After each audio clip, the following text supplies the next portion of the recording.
fire, God of Abraham, God of Isaac, God of Jacob, not of the philosophers and the scholars. In 1654, Blaise Pascal was said to have experienced a divine revelation. In this revelation, invoking the imagery present in Exodus 3:2, Pascal said that he had heard the words God of Abraham, God of Isaac, God of Jacob, not of the philosophers and the scholars. See Ronald Hendel, 2017, page 239.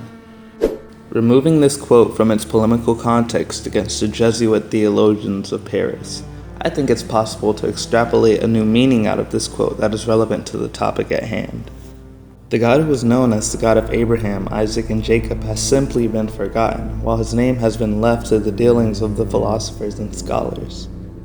The tri-omni God that we see today is not the God present in the earliest literary layers of the Bible.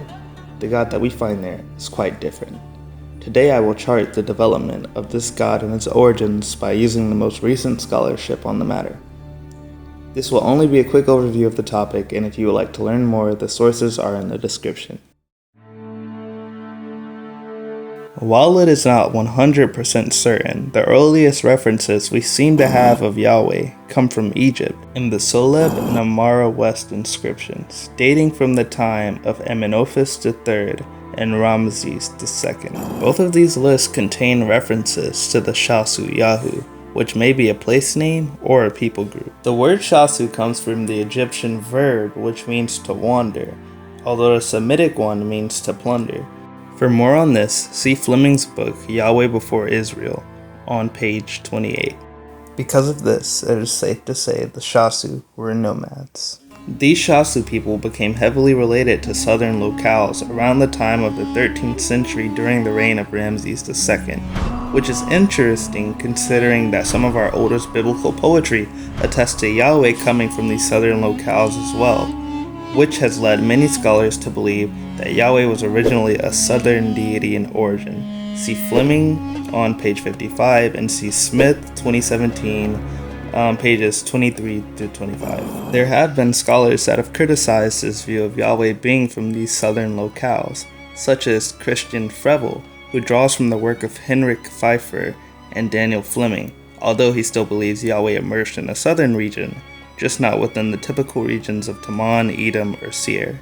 Despite the criticism, which has indeed been helpful when it comes to refining these hypotheses, there has been equal criticism in the opposite direction by scholars like Leuenberger and Jeremias, as well as pushback by Miller on Fleming when it comes to doubt about the southernality of the Shasu. See Miller, 2021 on page 84, and as for Leuenberg and Jeremias, their papers can be found in the edited volume, The Origins of Yahwism.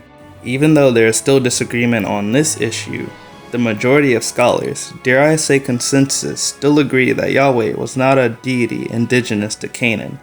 See John Day on page 15 in his publication Yahweh and the Gods and Goddesses of Canaan.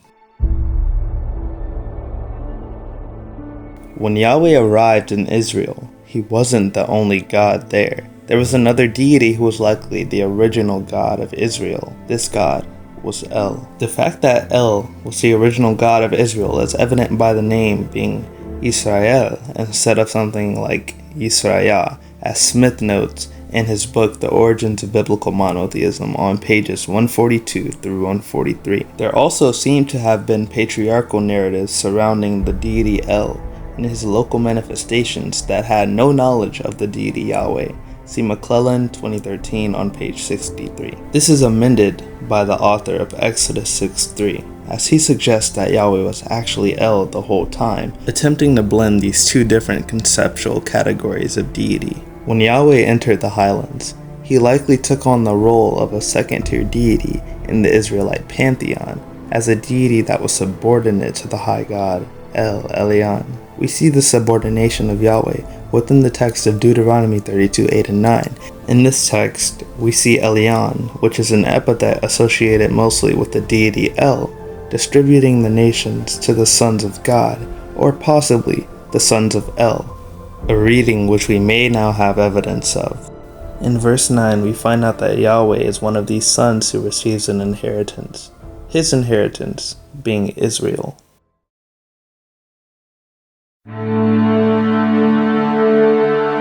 Eventually, likely around the time of the monarchy, Yahweh and El were merged.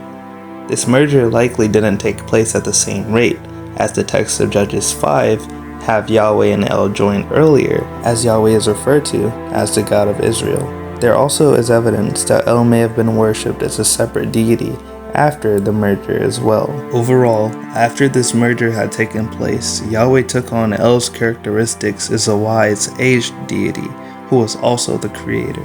Yahweh not only assimilated the characteristics of El, but his titles too. The title Elyon secondarily became applied to Yahweh. For example, in Genesis 14:22, it has been noted that the name Yahweh was a later addition to the verse. Yahweh also took on the counsel of El and became the high God over them. Oddly enough, they never became the B'nai Yah, but rather kept their original name as the B'nai El or the B'nai Elohim. It is at this point that Yahweh has officially become the national deity of Israel. Fast forward a couple of years, and the northern kingdom has been completely destroyed by Assyria. Judah had become a vassal to Assyria, and Josiah's reforms has centralized the worship of Yahweh to just a Jerusalem temple. After this, the Babylonians came, destroyed the first temple, and took the elites with them back to Babylon. This had understandably shifted the paradigm in the way that the worship of Yahweh would be carried from here on out. The Israelites wondered, how could they sing the praises of Yahweh in another land? As up until this point, Yahweh was a deity that possessed limited sovereignty that was restricted to the land of Israel.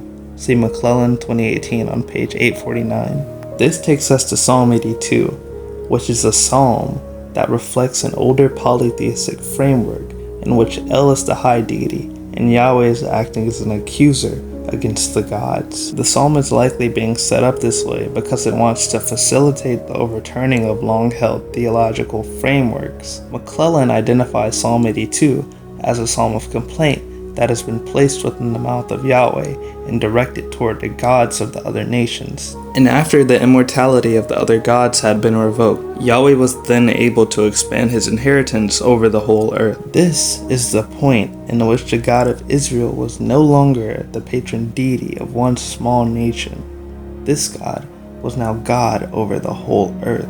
As McClellan puts it, it is a God's complaint that facilitated the most important turning point in the history of the conceptualization of the God of Israel.